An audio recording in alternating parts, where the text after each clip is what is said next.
Ce 9 mars, nous avons appris la mort de Kiska, cette orque qui était depuis plus de 43 ans enfermée au Marineland du Canada.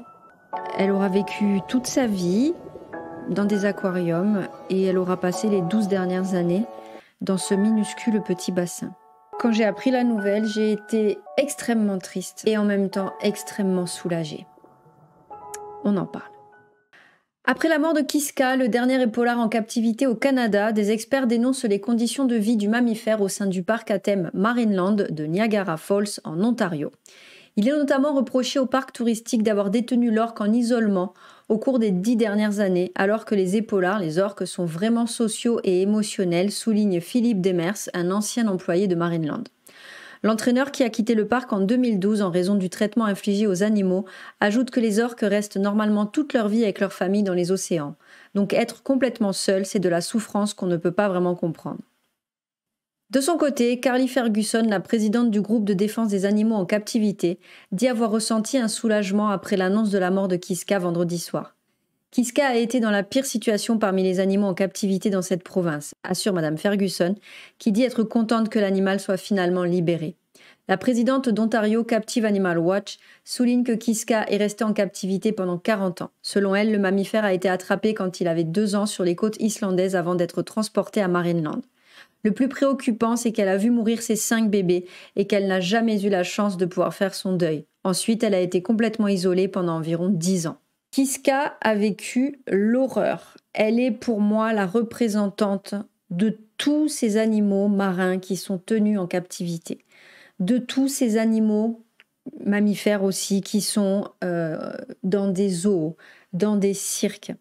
Elle a connu l'enfer, tant au niveau émotionnel qu'au niveau physique. Dans les années 80, je crois, peut-être que ça le dira un petit peu plus tard dans l'article, elle s'est retrouvée avec Keiko. C'était l'orque de Sauver Willy, qui lui donc est décédé. Elle a donné vie à ses 5 bébés, les 5 bébés qu'elle a vus mourir, parce qu'ils n'ont pas supporté l'enfermement. Et elle n'a jamais pu faire son deuil. Ce sont des animaux qui ont un quotient émotionnel très très important, très pointu. Ce sont des animaux qui vivent toute leur vie avec leur famille. On vient de démontrer il y a quelques jours justement qu'il y avait des familles où il y a les grands-mères, les filles, les petites filles, etc. de la même famille qui restent ensemble tout au long de leur vie. Donc imaginez que depuis 10-12 ans, elle était totalement enfermée dans le bassin qu'on a vu tout à l'heure en introduction de cette vidéo, mais c'est absolument atroce. Et franchement, je dis un énorme bravo pour toutes les associations qui se battent depuis pour la faire libérer, parce que vraiment, vouloir volontairement la conserver dans ce bassin, c'est pas possible. On peut pas faire ça dans la vie, c'est pas possible. Madame Ferguson blâme le parc Marineland d'avoir laissé vivre l'épaular dans cette situation pendant autant d'années, ainsi que le gouvernement qui n'aurait jamais dû permettre ça. Même son de cloche du côté de l'organisme World Animal Protection qui dit avoir le cœur brisé par la mort de Kiska. Selon la responsable de la campagne de protection de la faune sauvage, Michelle Hammers, Kiska sera la dernière orque à être en captivité au Canada grâce aux modifications apportées à la législation fédérale. Mais le travail ne s'arrête pas là pour l'organisme qui affirme que Marineland continue apparemment à s'engager dans une programmation qui exploite les animaux qu'il continue de posséder, y compris les dauphins. Michel Demers applaudit toutefois le travail législatif en cours avec la loi Jane Goodall qui empêcherait de nombreuses autres espèces d'être utilisées à des fins de divertissement au Canada. La mort de Kiska survenue jeudi a été annoncée vendredi soir par le gouvernement de l'Ontario. Le porte-parole du solliciteur général Brent Ross a déclaré que les agents des services du bien-être animal de la province étaient présents lors de l'autopsie à Marineland. On pense que Kiska avait 47 ans. Elle avait été capturée dans les eaux islandaises en 1979.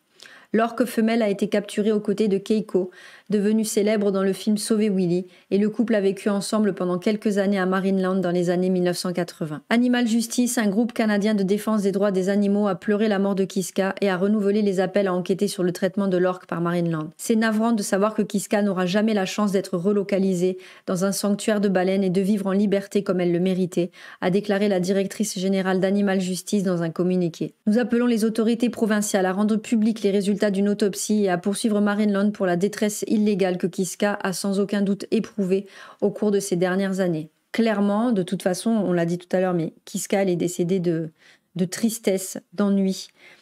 Il y avait des signes de stéréotypie qui trompent pas. Il y a des vidéos où elle se cogne, elle se tape la tête contre les vitres. Des vidéos où elle se laisse totalement flotter, en fait, totalement dériver, comme si elle était déjà décédée. Et puis la tristesse, les plaintes de Kiska. Enfin, je veux dire, c'est horrible. Animal Justice a déposé une plainte en juillet 2021 contre le traitement réservé à Kiska par Marineland, accusant la direction du parc d'avoir enfreint la loi et ne répondant pas aux besoins physiques et mentaux de l'animal, très clairement. La plainte faisait suite à des vidéos qui semblaient montrer Kiska flotter nonchalamment et se déplacer lentement. Plus tard, la même année, Marineland a été inculpé au pénal après qu'Animal Justice eut déposé une autre plainte, alléguant que les dauphins étaient forcés de se produire à des fins de divertissement malgré une interdiction nationale. Les accusations ont été abandonnées en décembre 2022. Splashing. She'd love to be free in the ocean. Here she is. In this concrete and glass tank. C'est le souci. Ça me fait penser à l'orque Tokitae, renommée Lolita, qui vit au Seaquarium de Miami depuis plus de 50 ans. Elle a été prélevée dans la nature, retirée en 1970, et depuis, elle vit dans un bassin qui ne fait que 10 mètres. Et c'est là, en fait, qu'il y a un souci, c'est que il y a de l'offre et de la demande. Les gens veulent quelque chose d'instantané, donc voir un orque faire des numéros ridicules, qui sont complètement contre nature. Je ferai une vidéo très particulière spécifiquement sur Tokitae, parce que c'est vraiment le symbole, à mes yeux, de la captivité, puisque c'est l'orque la plus âgée vivant dans le bassin de captivité le plus petit dans la totalité du monde.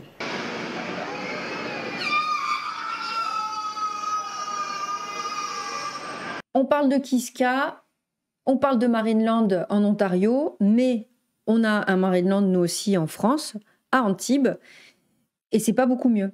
En 2021, One Voice s'en était pris du coup à Marineland en parlant de l'état de Moana et d'Inuk notamment, et avait demandé à ce qu'un expert puisse venir se rendre compte sur place de ce qui était affirmé par One Voice après que One Voice ait reçu des images d'un lanceur d'alerte. Et le tribunal judiciaire de Grasse avait rejeté la demande de nomination d'un expert chargé d'ausculter les 2 orques du parc Marineland qui, selon l'association donc One Voice, souffraient de graves problèmes de santé.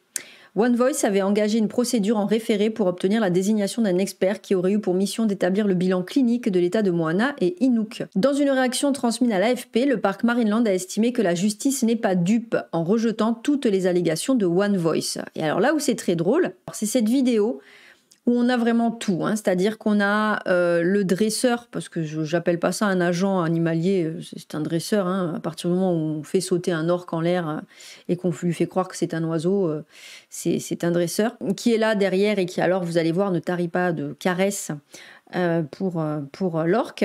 Et on a cette représentante de Marineland, du coup, qui nous explique, eh bien, vous allez voir que la nageoire dorsale en berne, c'est tout à fait normal, hein, que ça ne dépend pas de la captivité, mais de l'environnement. Là, on joue quand même un petit peu sur les mots. Et qu'au niveau des dents, ben non, c'est quelque chose que l'on retrouve chez tous les orques, mais en fait pas chez tous, hein, mais surtout chez certains, mais pas chez tous quand même. Bref, on regarde. Alors déjà, on parle d'un mauvais état de santé. Inuk n'a aucun problème médical. Aujourd'hui, il n'a aucun problème médical. Oui, il a des dents qui sont abîmées, des dents qui sont élimées. On rencontre le même problème en milieu naturel. Ici, Inuk a ses problèmes de dents, Wiki aussi. Les deux... Alors, on rencontre le même problème en milieu naturel. Je ne pense pas que madame passe son temps à aller vérifier la dentition des orques qui vivent en milieu naturel. Hein. Les jeunes Moana et Keio n'ont absolument pas ces problèmes de dents. Donc Inuk et Wiki ont eu ces problèmes-là il y a un petit moment. Et ce qu'on a fait, c'est qu'on a dévitalisé ses dents grâce bien sûr à l'aide d'un vétérinaire et de spécialistes qui nous ont permis de faire ça. On a dévitalisé les dents et aujourd'hui elles sont nettoyées 2 fois par... Attendez, je me pousse parce qu'il faut absolument que vous regardiez derrière. Je m'en vais un petit peu parce qu'on est sur le festival de la bonne foi. Hein. par jour pour qu'il n'y ait rien qui ne s'accumule dedans et parce qu'on ne peut pas les boucher à cause de la pression puisqu'ils peuvent nager jusqu'à 11 mètres. Mais vraiment, il faut savoir que c'est un peu le talon d'Achille de ces animaux. C'est les orques ont cette petite faiblesse au niveau de leur dentition. Alors ça ne touche pas tous les animaux. Mais pas tous, elle le dit quand même, mais pas tous. Elle a peur quand même qu'on lui tombe dessus. On a également entendu parler par One Voice. Alors là, la dame qu'on n'entend pas, parce qu'ils font des interviews, France 3 qui font délirer où l'intervieweur n'a pas de micro. Je reviens en arrière parce que c'est très très important. Alors, elle est en train effectivement de lui dire, et par rapport donc à la nageoire dorsale qui est en berne, One Voice dit qu'effectivement c'est par rapport à la captivité, qu'avez-vous à dire là-dessus? La réponse, elle est fantastique. C'est lié à l'environnement, c'est pas forcément, c'est toujours pareil, c'est pas forcément lié à la captivité. C'est lié à l'environnement, c'est pas forcément lié à la captivité, mais quel est l'environnement de ces orques-là? C'est bien la captivité. Puisqu'en milieu naturel, on a également des orques qui ont la nageoire dorsale, qui ont cette forme-là. Alors ça touche les mâles, comme vous pouvez le voir, mais les orques qui vivent en Mauritanie, elles ont la même chose. Les orques qui, en Nouvelle-Zélande, il y a 20% des orques qui ont les nageoires comme ça. Et en fait, c'est vraiment lié à leur environnement. Inouk n'a aucun problème de santé. Vous le voyez, il est assez costaud, il est assez gros, il est actuellement en train de jouer avec son soigneur. Voilà, son soigneur. Il a un état de santé parfait en ce moment, il n'a aucun problème médical. Bon, donc, on va quand même aller faire un petit tour sur cétacé.fr, parce que qui d'autre que cétacé.fr peut nous répondre concernant l'aileron qui s'affaisse, en toute humilité et en toute sincérité. Quelles sont les raisons de l'effondrement de la nageoire dorsale? En ce qui concerne la cause de ce phénomène, plusieurs théories ont été avancées. En étant honnête, il n'y a actuellement aucune étude qui prouve à 100% la relation entre la captivité et le fait que les orques ont l'aileron qui tombe. Mais ce qui est une certitude, c'est que cette caractéristique s'observe chez tous les orques mâles, mais également chez de nombreuses femelles détenues en captivité. Donc il n'y a rien qui prouve, ça, je suis d'accord, hein, que c'est à 100% dû à cause de la captivité. Par contre, ce qui est sûr, ce qui est factuel, c'est que tous ceux qui sont détenus en captivité, et normalement en plus ça ne devrait toucher que les orques mâles, puisque c'est eux qui ont l'aileron dorsal le plus haut, qui peut aller jusqu'à 2 mètres. Mais là, en plus, ça touche les femelles. Pas toutes, mais ça touche certaines femelles, de nombreuses femelles détenues en captivité. Donc voilà, je crois que c'est clair. Effectivement, Marineland, c'est son gagne-pain, donc forcément, ils mettent Madame Je sais tout qui sort des chiffres et des théories alors qu'elle n'en a absolument aucune idée. Ça rassure ceux qui y croient, ça rassure les gens qui y vont. Encore une fois, n'allez pas dans les parcs tels que Marineland. N'allez pas non plus dans les parcs, même à l'étranger, au Mexique ou ailleurs, où on vous propose de nager avec des dauphins qui sont tenus en captivité. La captivité, c'est toujours égal à la souffrance. N'allez pas non plus dans les cirques. Voilà, je vous dis, dès qu'il y a de la captivité, il y a de la souffrance. On refera un point. On pense très fort à Kiska, du coup. On pense très fort aux orques qui sont chez nous également. Je vous dis à très bientôt. On en reparlera. Prenez soin de vous et de vos animaux. À très bientôt. Bye bye.